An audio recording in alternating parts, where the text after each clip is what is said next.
Welcome है आप सभी का हमारे चैनल मूवीज़ लाइफ में। मैं हामिद फिर से आ गया हूँ एक नए वीडियो के साथ। वो कहते हैं ना, हकीकत क्या है, सच क्या है, झूठ क्या है, इसमें अंतर करना मुश्किल है। दिख क्या रहा है, हो क्या रहा है, ये सारी चीज़ों को देखना मुश्किल है। ऐसे आज तक आप लोगों ने कई सारे मूवीज़ देखे होंगे जहाँ बैंक में रॉबरी हुई होगी, लेकिन इस जैसी वेब सीरीज़ आपने कभी नहीं देखा होगा। मैं बात कर रहा हूँ मनी हाइस्ट जैसी वेब सीरीज़ की, जिसका पहला सीजन का पहला एपिसोड ही आपको इसके सारे सीजन और सारे एपिसोड देखने को मजबूर कर देता है। तो चलिए ज़्यादा देर न करते हुए हम इसको एक्सप्लेन करते हैं। अगर आपको हमारी आवाज़ में इसकी स्टोरी सुननी है तो ज़रूर हमारे साथ बने रहें, नहीं तो नेटफ्लिक्स पर जाकर आप इसकी सीरीज़ को देख सकते हैं। तो ज़्यादा देर न करते हुए बक बक को साइड रखते हुए चलिए आइए शुरू करते हैं। कहानी शुरू होती है एक टोक्यो नाम की लड़की से, जिसके आंख के पास से कैमरा स्टार्ट होता है, मतलब कहा जाए तो रील दिखाया जाता है, जहां वो एक ख्वाब देख के उठी होती है और पूरा बैकग्राउंड हमें रेड में दिखाया जाता है। जैसे कि मान लीजिए कि खून खराबा का सीन ही था, तो वो उठी रहती है और जहाँ पे वो सोचती रहती है कि कैसे उसकी पूरी ज़िंदगी बदल गई उसके एक गलत फैसले से। क्योंकि वो लोग जब चोरी करते थे, वो चोर ही थी, लेकिन जब उसके लवर को पुलिस वाले लोगों ने गोली से मार दिया तब ये एक खून कर देती है, जिससे ये एक चोर से एक क्रिमिनल मतलब एक खूनी बन चुकी रहती है, जिसका न्यूज़ टीवी में आते हुए भी इसमें दिखाया जाता है। फिर वो वहाँ से उठती है और बंदूक लेती है और उसमें गोली वोली भरती है, तैयार होती है और कहीं बाहर की ओर निकल जाती है, जैसे कि कोई आखिरी जंग की ओर जा रही हो। जहाँ पे वो एक तरफ जाते जाते एक टेलीफोन बूथ पे पहुँचती है, जहाँ से वो कॉल लगाती है अपनी मॉम को और उसकी मॉम कॉल उठाती है और बोलती है कि कहाँ हो तुम, कैसी हो, जो न्यूज़ में दिखा रहे हैं क्या वो सही है? तो वो बोलती है हाँ वो सही है और तुम्हें मैं पैसे कमा के तुम्हें वापस अपने पास बुला लूँगी। तो वो कहती कहाँ, कब्र में बुला लेंगे? उनकी मॉम ऐसा बोलती है। तो वो लड़की कहती है कि नहीं, तुम कहाँ हो? वो कहती है कि हम इसी इलाके में हैं, आ जाओ मिलने। तो उसकी मॉम से वो मिलने जाने लगती है। बता दें उस लड़की का नाम टोक्यो है, और ऐसा नाम क्यों है आगे हम लोग डिस्कस करेंगे। वो उसके पीछे पीछे एक गाड़ी चलने लगता है जो उसे वहाँ जाने से रोकने की कोशिश करता है, मतलब टोक्यो को जाने से रोकने की कोशिश करता है। तब वो उस गाड़ी वाले से पूछती है कि तुम कौन हो? पुलिस वाले तो नहीं? बंदूक उस पर तान देती है, लेकिन वो कहता है कि मैं तुम्हें कुछ दिखाना चाहता हूँ। तब वो अपना एक कैमरा उठाता है और उसमें दिखाता है कि उसकी मॉम को पहले से पुलिस वालों लोगों ने अपने कब्जे में किया हुआ है और चारों तरफ बिल्डिंग में उन्होंने स्नाइपर सेट किया है, अगर तुम गई तो तुम्हें गोली से मार दिया जाएगा।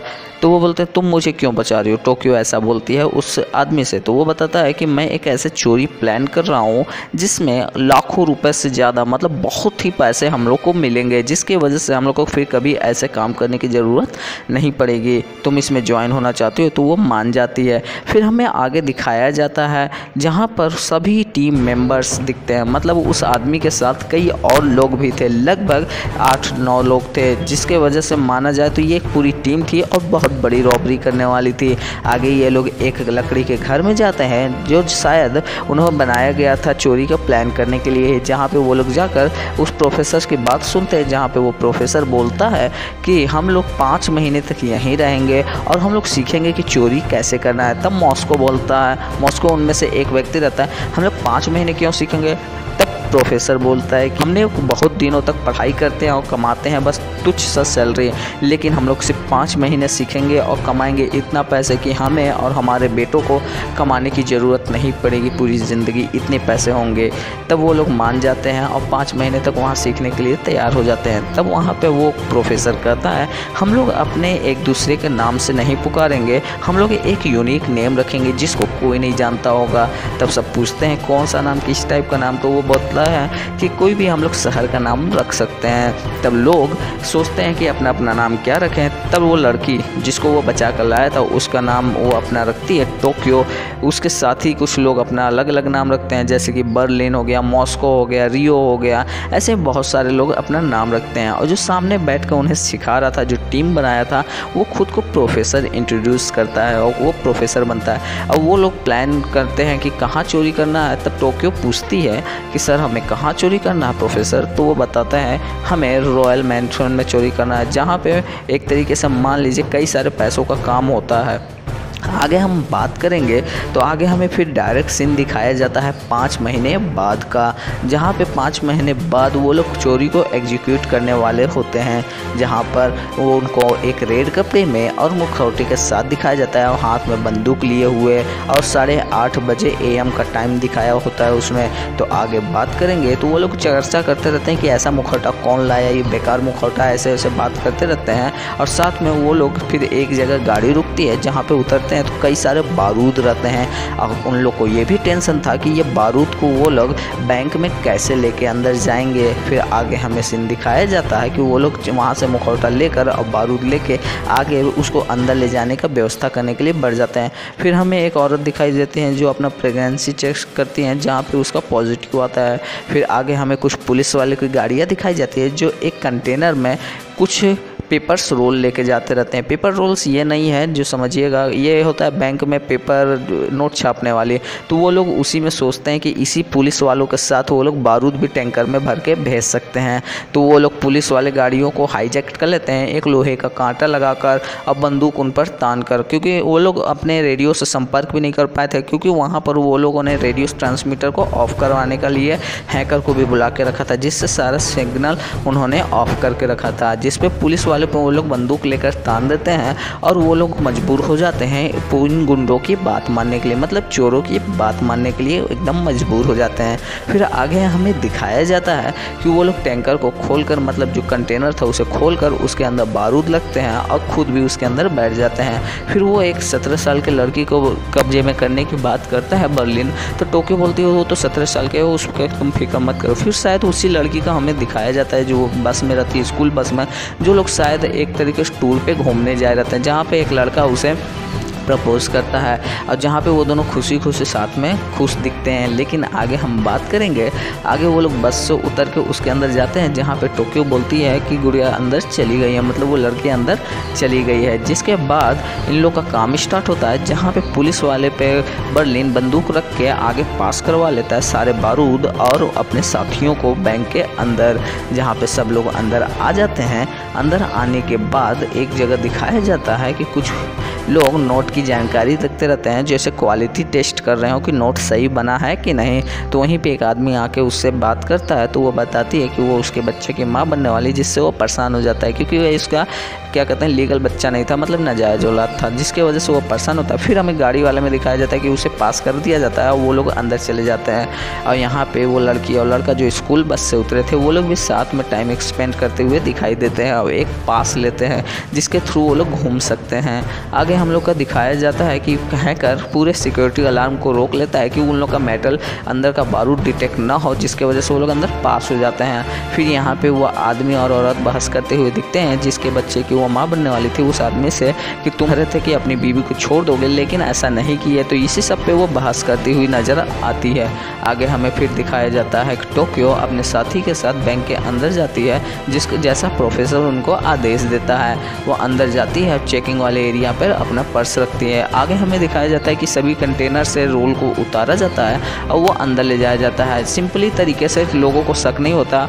और हमें दिखाया जाता है कि फिर टोक्यो चेकिंग वाले एरिया से गुजरती है और यहाँ पे वो बहस करते ही रहते हैं। वो आदमी और औरत, जो बच्चे की माँ बनने वाली थी वो औरत उस आदमी से बहस करते हुए दिखती है। तभी वो उस रोल से चोर निकलते हैं और गोली फायरिंग करने लगते हैं और सभी पुलिस और गार्ड पे बंदूक रख देते हैं, जिसकी वजह से कोई कंट्रोल से बाहर नहीं जाता है। फिर टोक्यो भी अंदर घुस चुकी रहती है, जो बंदूक लेती है गार्ड की और छीन कर सब पे फायरिंग करने लगती है, मतलब गोली से नहीं, बस ऊपर से रोक लेती हैं कि ऊपर फायरिंग करके उन सबको डरा कर एक साइड लाइन में लगाया जाता है।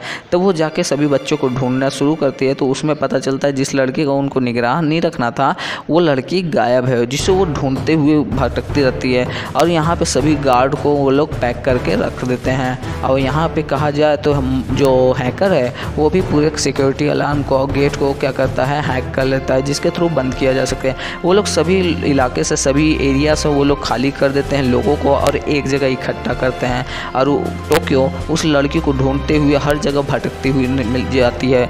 भटकते भटकते हमें फिर आगे दिखाया जाता है कि गेट को बंद कर देता है जो हैकर था। आगे बढ़ते हुए टोक्यो जाती है वॉशरूम में, जहाँ पे वो लड़की मिल जाती है उसे, और उन दोनों को, लड़के और लड़की को पकड़ के वो ले आती है सबके सामने, और उन लोगों को एक मास्क पहना दिया जाता है। जैसे ही सभी लोगों के आंखों पे मास्क पहना दिया जाता है कि वो कुछ ना दे सकें, तब ये लोग अपना मास्क उतार देते हैं। मास्क उतार लेने के बाद सबका मोबाइल ले लेते हैं और उनका पिन के साथ उस पर नाम भी लिख कर रख लेते हैं। तभी बर्लिन वहाँ पे दिखता है एक औरत से बात करते हुए कि कुछ नहीं हुआ है, हम लोग बुरे आदमी नहीं हैं, हमारे हाथ राक्षसों जैसे थोड़ी है, हम लोग बस नॉर्मल आदमी, अपना काम होते ही चले जाएंगे, तुम लोग लंबी सांसें लो और बाहर छोड़ो। ऐसे ही सबको साथ करता है और छोड़वा देता है। फिर उसी टाइम एक बेल बजता है रिसेप्शन का, मान लीजिए, तो वो पूछती है मतलब वो पूछता है बर्लिन कि मोनिका कौन है। मैं हूँ मोनिका, वो कह के सामने आती है। तब फिर आगे हमें दिखाया जाता है कि चोरों के जो मॉस्को था वो बैंक का लॉकर काटता हुआ नज़र आता है और बैंक का लॉकर खोल देता है, जहाँ पे तिजोरी में बहुत सारे पैसे रखे हुए उन्हें दिखते हैं। मॉस्को और उसका बेटा उसे देख के खुश हो जाते हैं और उसे वो झोले में भरने की कोशिश करने लगते हैं। फिर आगे हमें दिखाया जाता है कि बर्लिन मोनिका को बोलता है कि तुम बंदूक के नोक पे हो और जो मैं बोलूँगा वो तुम्हें करना होगा। तुम फ़ोन उठाओ और उसे कहो कि टेक्निकल इशू के कारण अभी कुछ काम नहीं चलेगा, ये सारी चीज़ सिस्टम बंद है। तो वो फ़ोन उठा के यही कहती है और डांट के फ़ोन रख देती है। इसके बाद हमें दिखाया जाता है कि एक टॉयलेट टब से निकाला जाता है फ़ोन केबल, मतलब कहा जाता है फ़ोन लाइन, जिसके वजह से वो डायरेक्ट बात कर सके प्रोफेसर से, ना कि रेडियो फ्रिक्वेंसी से जैसे पुलिस ट्रैक कर लेगा। वो लोग अपना लैंडलाइन खुद बिछा लेते हैं। फिर हमें दिखाया जाता है टोक्यो सभी फ़ोन को रख के सामने बैठी रहती है और वहाँ पर से आता है रियो, जिसको देख के वो अपना पिछला नाइट याद करती है जहाँ पे रियो ने उसे प्रपोज़ किया था शादी के लिए। तो वहाँ पे वो कहती है कि हम लोग को मरना नहीं है, बस ये काम सही हो जाए, उसके बाद हम लोग सोचेंगे करना क्या है। फिर आगे हमें सीन दिखाया जाता है कि वो लोग आगे बढ़ते हैं और साथ में रियो उसे एक अपना असली नाम वाला कोई लॉकेट देता है, जिसको दिखाती हुई वो खुश भी होती है यहाँ पर, मतलब वो लोग एक दूसरे से प्यार करने लगे थे। आगे फिर हमें दिखाया जाता है कि एक का फ़ोन ऑन रह जाता है जिस पे उनको निगरानी रखनी थी, उसी लड़की का फ़ोन ऑन रह जाता है। वो लोग जानबूझ के ऑन रखे थे कि था ऑन, ये तो हमें नहीं पता है अभी फ़िलहाल तो, लेकिन वो लोग फिर ऑफ करने की बात करते हैं उस फ़ोन को। फिर आगे वो लोग बढ़ते हैं जहाँ पे दिखाया जाता है कि वो लोग पैसे लेके आते हैं, लेकिन उसमें क्या एक था एरकुल जो उसे देख रहा था, मतलब मास्क उठाकर वो उन लोग को देख रहा था कि वो लोग पैसे लेके जा रहे हैं। जहाँ से प्रोफेसर बोलता है कि पुलिस वाले 2 मिनट में पहुँचने वाले हैं, 2 मिनट में पहुँचने वाले हैं। तो ये लोग पैसे को लेकर तैयार रहते हैं और जाने के लिए खड़े रहते हैं, लेकिन पुलिस के आने का वेट करते रहते हैं। तभी तो बर्लिन देख लेता है कि एरकुल अपने मास्क उतार के उन लोग को देख रहा है। तो बर्लिन उसे कहानी सुनाता है कि क्या तुम मूवी देखते हो? तो वो बोलता है कि हाँ हम देखते हैं। तो उसमें कहता है कि कहानी में आपने देखा होगा कभी भी मूवी में, एक हॉरर मूवी में एक अच्छा इंसान होता है जिसको हम लोग जानते हैं कि शुरुआत में वो मर ही जाएगा, फिर उसके बाद कहानी चलती है। तो इस कहानी के तुम ही वो अच्छे इंसान तो नहीं, वो आदमी बहुत रोने लगता है। फिर आगे हमें दिखाई देता है कि प्रोफेसर कहता है कि टाइम हो गया है, तुम्हें अब क्या करना होगा, मतलब पास्ट टाइम का दिखाता है जहाँ उन लोग का ट्रेनिंग चलता रहता है। उस टाइम प्रोफेसर कहा था कि हमें दिखाना है कि लोगों को कि एक नॉर्मल रॉबरी है जैसा कि वो सोचे, और हम लोग गलती से इसमें फंस गए हैं। बस बाहर जाना है, पुलिस फायरिंग करना है, पुलिस पर नीचे फायरिंग करना है और फिर सामान छोड़ के हम लोग को वापस आके बंद हो जाना है, जैसा कि उन्हें लगेगा कि नॉर्मल रॉबरी है। वो लोग नहीं समझ पाएंगे कि हमारा असल प्लान क्या है।